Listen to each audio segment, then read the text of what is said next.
In the Supreme Court, Justices Sanjiv, Khanna and Dipankar Datta made it very clear, blindly distrusting a system can lead to unwarranted suspicions. The court had earlier said it cannot control elections or issue directives solely on the basis of doubts about the reliability of the EVMs. The plea for 100% verification of VVPATS or voter verifiable paper audit trail slips with the EVM count or return to ballot paper stands rejected. India Today's Khanna brings you a top story. A miscreant running away with a paper ballot box during the 2023 Bengal Panchayat polls,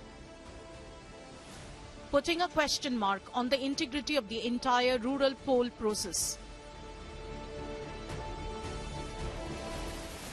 The Supreme Court has nipped a return of similar poll rigging bids, rejecting pleas to stop EVMs and return to paper ballot. The Supreme Court extolled EVMs are a much better polling mechanism and rejected plea for 100% VVPAT paper trail verification, saying we can't blindly mistrust EVMs. Crucially, the Supreme Court described the anti-EVM noise as bid by vested interest groups out to undermine India and a sinister bid to discredit, diminish and weaken the country's progress. The court has not accepted our demands, but has directed the Election Commission to examine that if barcodes can be put on the ballot on the VVPAT slips so that the VVPAT slips can be mechanically counted by a counting machine. The court, however, added several safety mechanisms like sealing EVM symbol units after polls and allowed defeated candidates to check EVM chips. The landmark SC ruling led to massive attacks from Prime Minister Narendra Modi and BJP on EVM doubters. उनका दिन रात यही काम रहता है, कैसे भी करके EVM हटना चाहिए, ये बटन दबाने वाला खेल बंद होना चाहिए, यही उनका खेल चल रहा है। इंडी गठबंधन के हर नेता ने ईवीएम को लेकर जनता के मन में संदेह पैदा करने का पाप किया है। The opposition was, however, undeterred. Bengal Chief Minister Mamata Banerjee described India's poll process as shameful.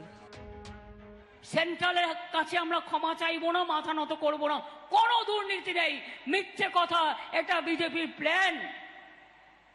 ওরা দাঙ্গা তৈরি করে সবাইকে চোর বলে আর নিজেরা জগৎ বিখ্যাত চোর। সারা পৃথিবী বলছে লজ্জা লজ্জা লজ্জা, যেভাবে ভারতবর্ষে ইলেকশন চলছে। वीवीपैट को लेकर के, ईवीएम को लेकर के और बैलेट पेपर को लेकर के ये लड़ाई लंबी है। माननीय सुप्रीम कोर्ट का जो भी फैसला है उसको अंततः सब स्वीकार करेंगे, लेकिन लड़ाई रुकेगी नहीं। The top court's ringing endorsement of EVMs comes as a shot in the arm for the Modi government in middle of poll season and big vindication for the poll panel. The poll panel hoped it will boost voter confidence. इसने हर party को जिताया है, जो complaint करते हैं उनको भी जिताया। तो अगर मैं कहूं एक बार, अगर ईवीएम बोल सकती तो क्या कहती? तो शायद ऐसे कहती, जिसने तेरे सर पर तोहमत रखी है, मैंने उसके भी घर की लाज रखी है। With Khanna in New Delhi, Bureau Report, India Today. Tehseen, I want to begin by asking you, sir. The Prime Minister said the Supreme Court verdict is a slap on the faces of those who wanted to return to the days of booth capturing and denying the poor and the Dalits their vote by stealing ballot papers. Sir, will the Supreme Court verdict silence these doubting Thomases? So Gaurav, first of all, thank you so much for having me on the show. There is no other choice but to bow down before the majesty of the Supreme Court and accept its judgment. I'm very grateful for the Supreme Court for the judgment it put out, because the Supreme Court in principle has agreed to a few points that ultimately you will have to have audit and to develop a barcode system. Now, I'm not interested in the petition or the lawyer who went in, because I'm not a big fan of that lawyer. Audit's petition was a fine petition, but it's not something I supported. You can't go from EVM to ballot. That's not what we want. What the Congress party in the opposition is saying, allow me to please put that out. What they are saying is 100% tallying of VVPAT, which the Supreme Court said, yeah, but right now in the middle of elections, it's not possible because it will take too much time. Principally, I disagree with that.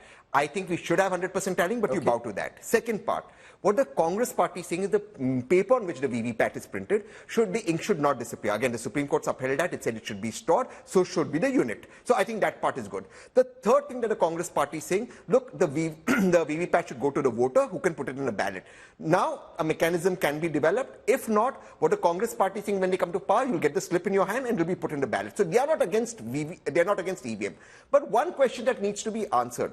Every time that there's an error in an EVM, every time there's an error, why is it only a vote for the BJP? Why isn't that error for any other political party? I'm still not doubting the EVM, but I'm just saying that I think we should look for more transparency, not less. Let me get Shehzad Poonawala to respond to that. The opposition, you heard Tehseen, you've heard both the Congress and the TMC, Shehzad Poonawala. The opposition says they respect the Supreme Court order, but the fight will continue. Akhilesh Yadav says they will take this fight now to the People's Court, and as Tehseen puts it, he claims if there is an error in the EVM, he claims it's always in favor of the BJP. No, Tehseen Poonawala can come and claim anything, but he is not actually quoting what the official position of the Congress or the India Alliance is. Let me quote you what Mr. Akhilesh Yadav has said on 16th of December 2023. He says, EVMs creating distrust, why not go back to ballot papers? Even Mr. Rahul Gandhi has articulated the exact same position. So none of them have articulated a nuanced position like Tehseen has, but they have taken an extreme position of going back to the ballot paper. And we have all seen what happens to ballot boxes. We have seen it in the Panchayati elections in West Bengal. Now, having said that, there are 2 or 3 points. If Tehseen Poonawala starts saying that every error that happens in the EVM happens only in the favor of the BJP, who introduced these EVMs? By the way, the EVMs have been introduced in this country in the 1980s and 1990s. The BJP was nowhere on the political spectrum at that size or that scale at the time these were introduced. The first time we had an election under the EVMs was in 2004. And how come after the VVPATs are included, which, by the way, was a crusade done by the BJP? The BJP, in fact, wanted better transparency even in these machines, and therefore many of our leaders voiced their concerns about it, as you would do with any new technology. And once the Supreme Court then said that, look, we will have the VVPAT system along with the EVMs, we then said that now this is going to be perfect because it's going to address a lot of the other issues that come up. But after that has been established, after the number of constituencies, the EVMs that you can verify randomly has gone up to 5, when the Supreme Court has gone into all the technical aspects, to now come and judge the Supreme Court or to come in judgment and say that these are still not convincing us, it shows another problem. The problem is not EVMs. The problem is India's growth right now, and therefore you see when the surgical strikes are done, they question surgical strikes. I'll come to surgical strikes and vaccines in just a moment. Indigenous vaccine. I want to stay for a moment on the EVMs. It is more of a mindset. Okay, fair enough. So you're saying the opposition questioning the EVMs is opposition's mindset.